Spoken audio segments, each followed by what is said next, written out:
मेरा नाम इंतज़ार अली है। मैं एक इतिहासकार हूँ। सरकार ने मुझे 2 दिनों के लिए रामपुर की शान रज़ा लाइब्रेरी भेजा था। कहते हैं यहाँ के शेल्फों में सदियों पुराने राज कैद हैं। पांडुलिपियाँ, फारसी किताबें, तलवारें, सिक्के और कुछ ऐसी वस्तुएं जिनकी कीमत शब्दों में नहीं आंकी जा सकती। शाम ढल रही थी जब मैं पहली बार उस लाइब्रेरी के गेट के सामने खड़ा हुआ। लाल ईंटों से बनी गुंबदों से सजी हुई ये इमारत दूर से ही किसी किले की तरह लगती थी। दरवाजे पर लोहे का भारी फाटक, ऊपर बारीक नक्काशी और चारों तरफ एक उदास सा सन्नाटा। अजीब बात थी, ये लाइब्रेरी शहर के बीचों बीच थी, लेकिन उस शाम यहां कोई आवाज नहीं थी। सिर्फ हवा चल रही थी, सूखे पत्ते घसीटते हुए, जैसे कोई अदृश्य हाथ उन्हें धकेल रहा हो। मैंने धीरे से फाटक के अंदर कदम रखा। अंदर कदम रखते ही लगा जैसे मैं किसी और ही दुनिया में आ गया हूं।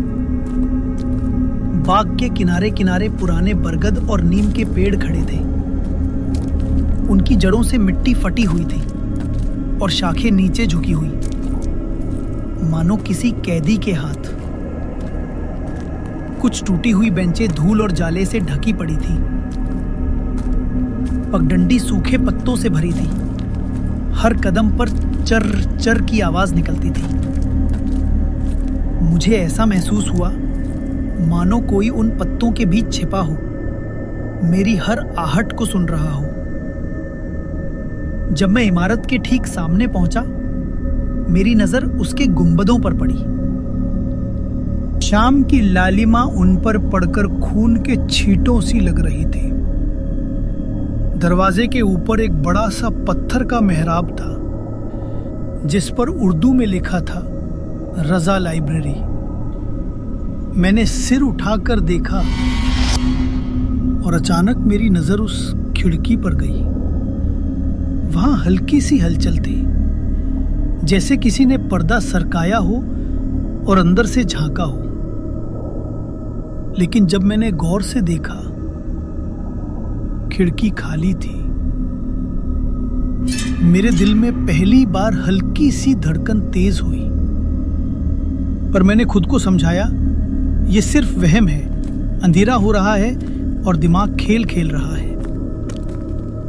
दरवाजा खोलते ही मैं अंदर आया। एक विशाल हॉल, ऊंची छत से लटकता हुआ भारी भरकम झूमर। उसकी क्रिस्टल की बूंदें अंधेरे में ऐसे चमक रही थी जैसे किसी ने आंखें गड़ा रखी हों। दीवारों पर बड़ी बड़ी पेंटिंग्स और मूर्तें सजी थी। उनमें से एक पेंटिंग ने मुझे रोक लिया। वो था नवाब रज़ा अली खान का चित्र। गहरी आंखें, शाही पोशाक। लेकिन जाने क्यों मुझे लगा जैसे उनकी नजरें मुझे फॉलो कर रही हों। मैं इधर उधर घूमता और उनकी आंखें मानो हर एंगल से मुझे देख रही थी। एक पल को मेरे पैरों में सिहरन दौड़ गई। फिर मैंने खुद से कहा, ये तो बस एक चित्र है, डरने की कोई बात नहीं। मुझे एक कमरा दिया गया। लकड़ी की मेज पर धूल जमी थी। पास ही एक टूटी अलमारी और एक छोटा सा बिस्तर। खिड़की से बाहर का बाग दिखता था, जहां अंधेरा अब पूरी तरह उतर चुका था।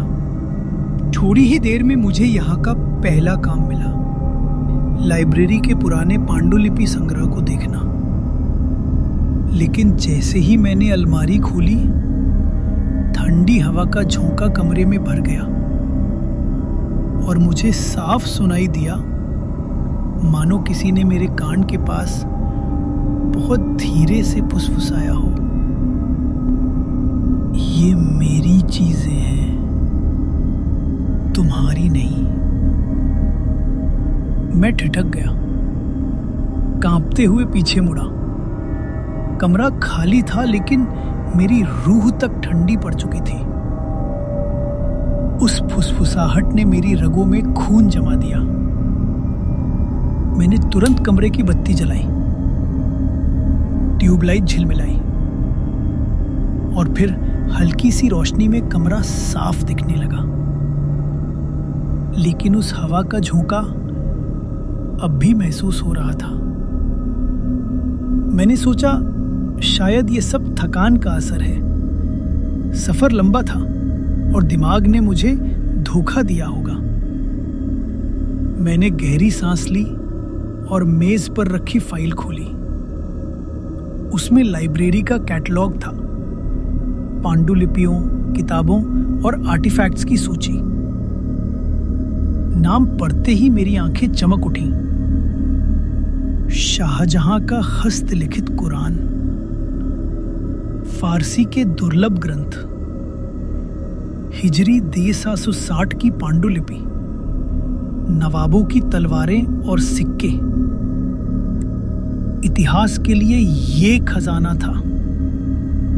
लेकिन उसी वक्त मुझे लगा कोई मेरी गर्दन के ऊपर झुककर देख रहा है। मेरे रोंगटे खड़े हो गए। मैंने झट से पीछे देखा। खाली हवा, बस दीवार पर लटकता हुआ नवाब रजा का चित्र। उसकी गहरी आंखें फिर से मुझे देख रही थी। मैंने कमरे से बाहर निकलकर मुख्य हॉल की तरफ कदम बढ़ाए।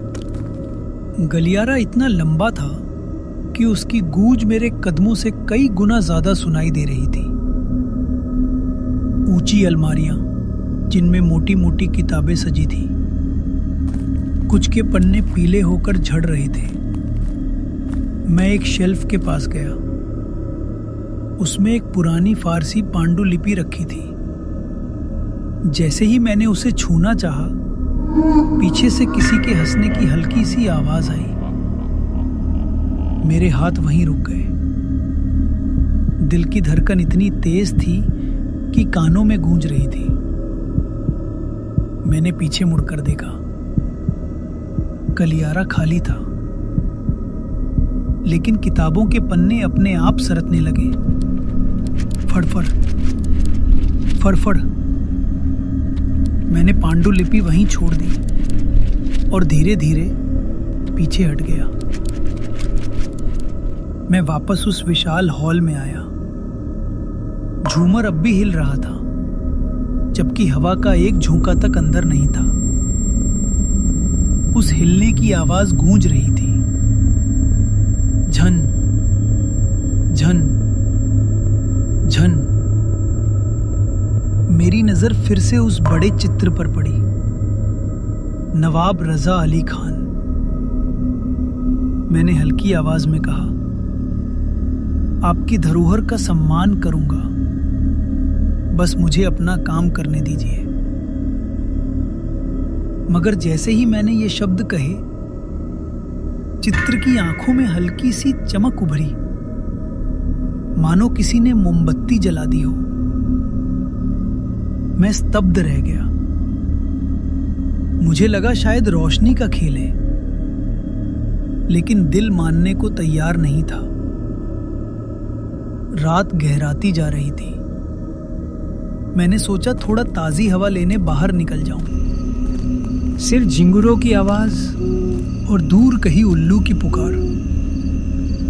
लेकिन तभी मेरी नजर एक टूटी हुई बेंच पर पड़ी। वो बेंच हिल रही थी, जैसे कोई उस पर बैठा हो और उठकर चला गया हो, लेकिन वहां कोई नहीं था। मेरे माथे पर पसीना छलक आया। मैंने महसूस किया कोई मुझे लगातार देख रहा है। मैं पीछे मुड़ा, खिड़की से वही पर्दा हिला और कसम से इस बार मैंने साफ देखा, कोई परछाई थी वहां। मैं जल्दी जल्दी अपने कमरे में लौटा और डायरी खोली। सोचा कि सब कुछ लिख लूं ताकि दिमाग हल्का हो जाए। लेकिन जैसे ही कागज पर कलम रखी, कागज पर अपने आप शब्द उभरने लगे। काले धब्बों जैसे, जो धीरे धीरे मिलकर एक ही वाक्य बने। ये मेरी चीजें हैं, तुम्हारी नहीं। कलम मेरे हाथ से छूट गई। मैं कुर्सी पर ठिठक कर बैठा रहा, क्योंकि अब साफ हो चुका था लाइब्रेरी में मैं अकेला नहीं था। मैंने डायरी उठाई और उस पर बने काले धब्बों को देखा। वो शब्द अब भी मौजूद थे। ये मेरी चीजें हैं, तुम्हारी नहीं। हर पन्ना वही, हर जगह वही वाक्य। मानो ये किताब अब मेरी नहीं रही, किसी और ने कब्जा कर लिया है। मैंने हिम्मत करके खिड़की से बाहर झांका।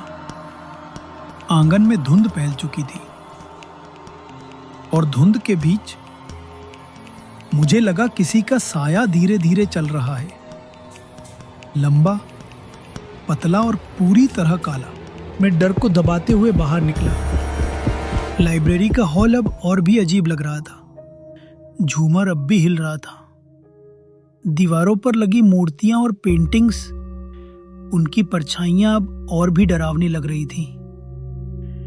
मैंने महसूस किया कि कहीं पास ही किसी की सांसें चल रही हैं, जैसे कोई मेरे कानों के पीछे खड़ा हो।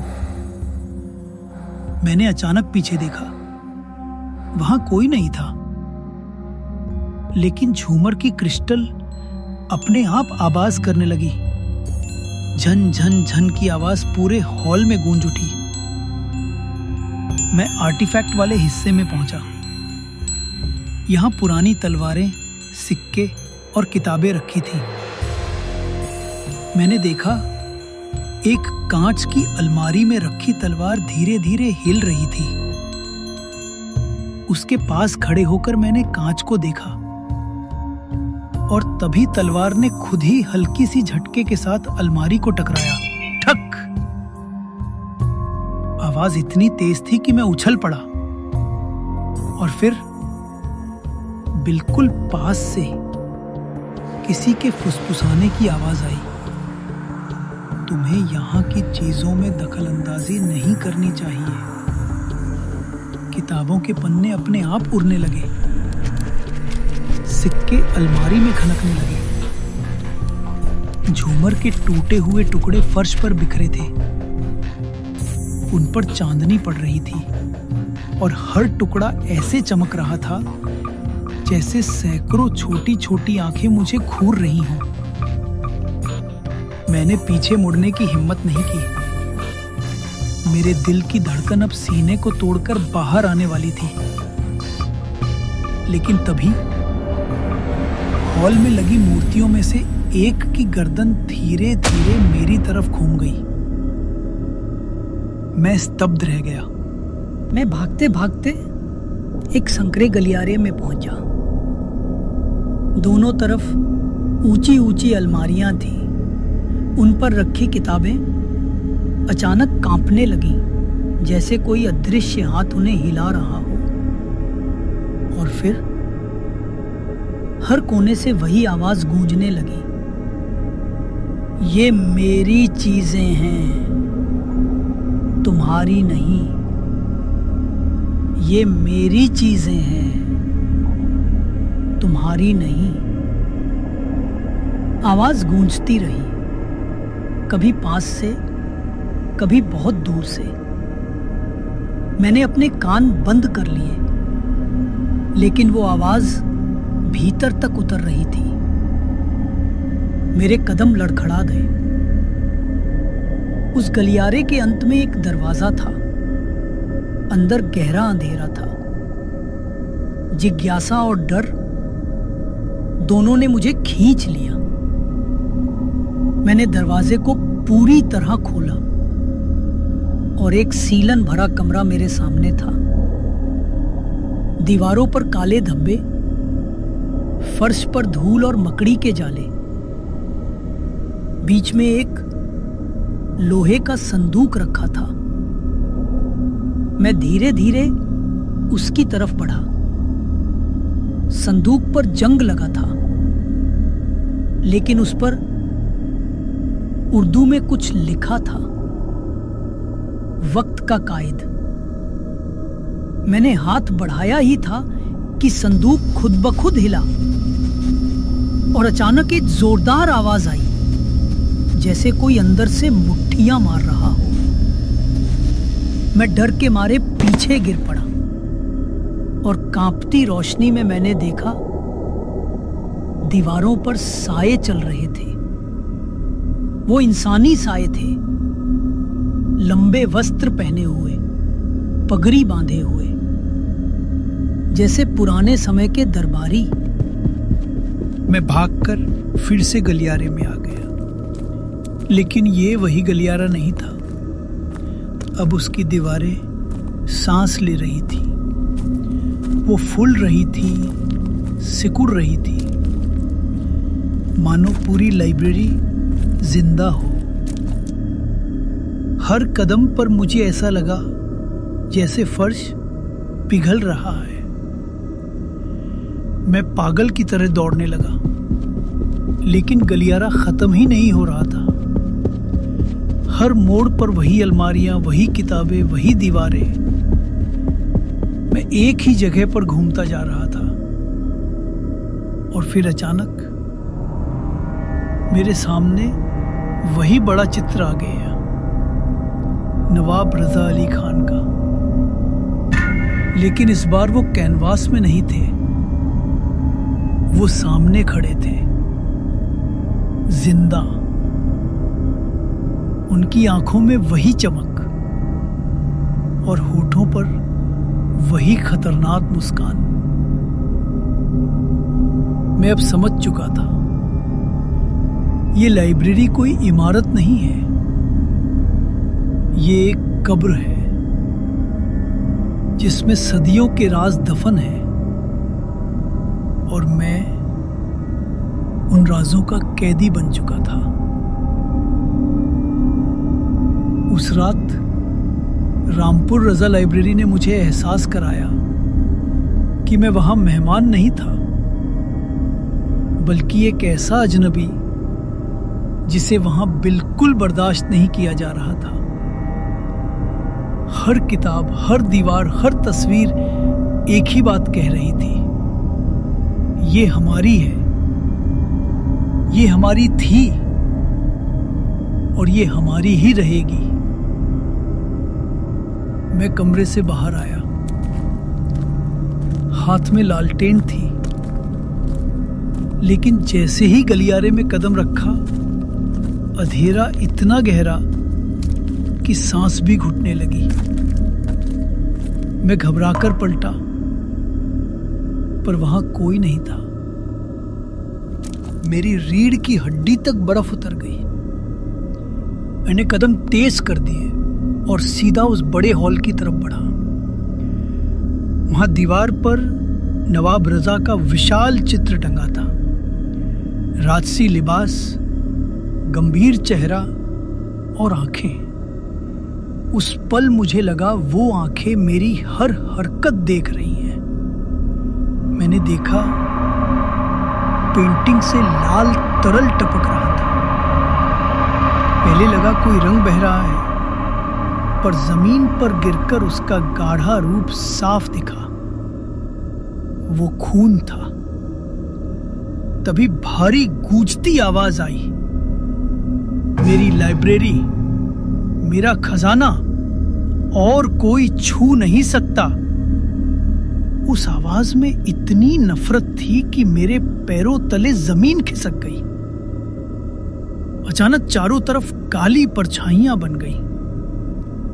पहले वो धुंध जैसी थी, फिर धीरे धीरे उनमें आकृतियां बनने लगी, जैसे सिपाही, जैसे रक्षक। उनकी चाल हवा में थी, पर उनके कदमों की आवाज साफ गूंज रही थी। एक परछाई धीरे धीरे मेरी ओर झुकी। उसकी ठंडी उंगलियां मेरी गर्दन तक आ गई। मैंने चीख कर पीछे कदम बढ़ाया और सीढ़ियों की ओर दौड़ पड़ा। सीढ़ियों पर मेरे कदमों की धड़धड़ाहट के बीच वो सब परछाइयां मेरे पीछे पीछे थी। मत छूना, मत देखना, ये हमारी है। मैं किसी तरह सीढ़ियां उतरकर बाहर पहुंचा। बगीचे की हवा भी सामान्य नहीं थी। पेड़ों की शाखें अपने आप हिल रही थीं, जैसे किसी अदृश्य हाथ ने उन्हें पकड़कर झकझोरा हो। मिट्टी से सड़ी हुई गंध उठ रही थी। मैं डगमगाते पैरों से आगे बढ़ा। दिल इतनी तेजी से धड़क रहा था कि खुद की धड़कनें सुनाई दे रही थी। मैं बुदबुदाया, मुझे अभी निकलना होगा। मैंने बिना पीछे देखे भागना शुरू कर दिया। गेट तक पहुंचने से पहले ही लगा कोई अदृश्य ताकत मेरा कंधा पकड़ रही है। मैंने पूरी ताकत से खुद को छुड़ाया और बाहर निकल गया। लाइब्रेरी का गुंबद अंधेरे में धीरे धीरे गायब हो गया। अगले दिन सुबह मैं बुखार से तप रहा था। शरीर कांप रहा था और दिमाग में सिर्फ वही रात घूम रही थी। मैंने सरकार को एक छोटा सा रिपोर्ट भेजा। रामपुर रजा लाइब्रेरी में शोध संभव नहीं, कृपया कोई और अधिकारी भेजें। रामपुर रजा लाइब्रेरी अब मेरे लिए इमारत नहीं, वो एक जिंदा विरासत है जिसकी रक्षा आज भी अदृश्य पहरेदार कर रहे हैं। किताबें, तस्वीरें, झूमर, गुंबद, सबके पीछे कोई रूह छिपी है। और मैं कसम खाता हूं, अब कभी उस जगह वापस नहीं जाऊंगा।